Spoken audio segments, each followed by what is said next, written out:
So now we get on to the accessories part. As you can see right here and behind me right there, we have the PlayStation camera, which is pretty much the third iteration of cameras which Sony have put out. And this one, of course, exclusive to the PlayStation 4. And we have the DualShock 4 controllers, which, straight up, I will tell you this, it is the best controller, in my opinion, that Sony have ever released. It is fantastic in every aspect. Absolutely brilliant. Firstly, I'm going to start off with the bad, which is the camera.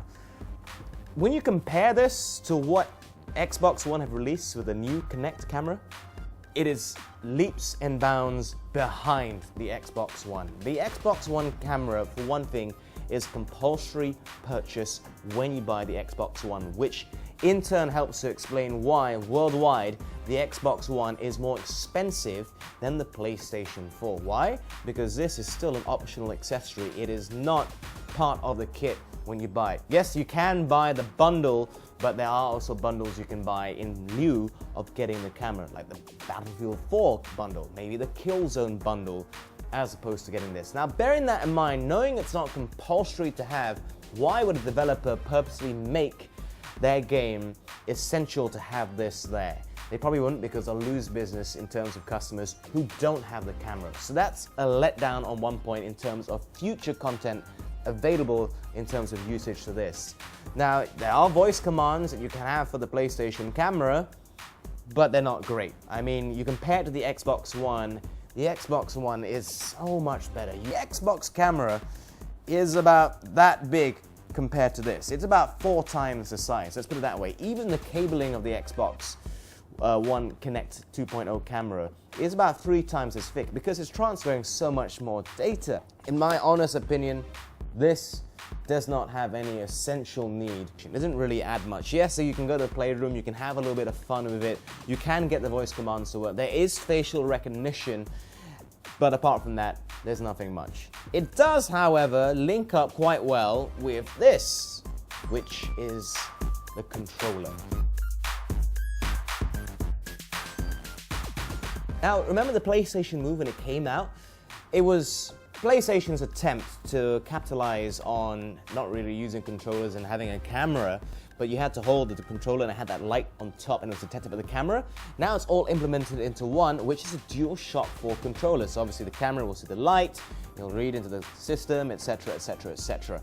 But I have to say, it doesn't have to indicate that you have to tie these two things up, because simply put, these colors change. It can tell you when it's charging. It can also tell you which player you are. So there's 4 controllers connected to this. Each one has a different color. If you're playing FIFA, you'll know which color you are on the pitch because it reflects in the color here. Pretty simple, as opposed to having 1, 2, 3, or 4 in terms of the number of player that you are. I love it. This controller, though, is fantastic. The DualShock 4 controller is the best which PlayStation have released. So let's take a look at this. Firstly, the differences between, obviously, PlayStation 3 controller and this would be the longer handles here. When you're holding it in your hands, it feels just nice. It feels perfect. The weight of it is slightly heavier and it really feels like a gaming tool. I am in love with it in many aspects. Now, you may notice right here, it's finely concave. That means your thumbs are not going to slide off when you're gaming. It's now going inwards. It means your thumbs can really stick to it. If you're playing something like Call of Duty, or you're playing Battlefield, or you're playing FIFA, when you're moving around, your thumbs aren't going to slide off just like that. It's really nice. You may also notice there's no start or select button anymore. It's now options. That's basically start. And here we have share. Now, I've touched early on my review of the console about how crucial the social element of the PlayStation 4 is, and it makes it so easy. All you do is click share. As a reminder, the PlayStation 4 is constantly recording your gameplay of the last 15 minutes. So you share, and you can choose which part of the last 15 minutes you want to upload. You can trim it, obviously, and you can just share the entire 15 minutes just like that. If you're playing an online FIFA match, you can share the entire thing onto your Facebook if you've had an outstanding match, or maybe you've had a bad match. I don't know, that's entirely up to you. Also, the triggers here, it's much better for me, in my opinion, when you're playing something which is a real shooter game, for example.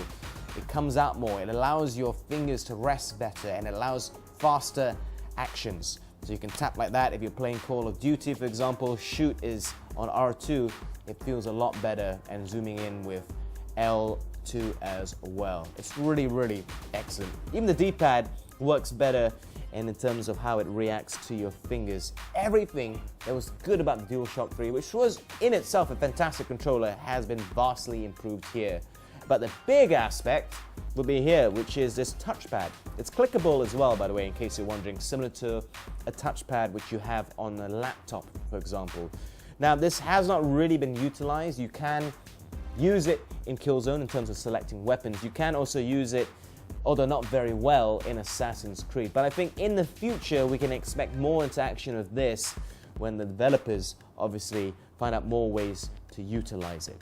Now, one negative thing I should add is the battery life. Previously, DualShock 3, you're talking 30 hours, give or take, depending how you game, obviously, and how old the controller is. With this one, you're talking, what, 7-8 hours, which is not great. If you're gonna have a marathon session with your friends, you'll probably find yourself plugging into your USB port on your PlayStation and charging.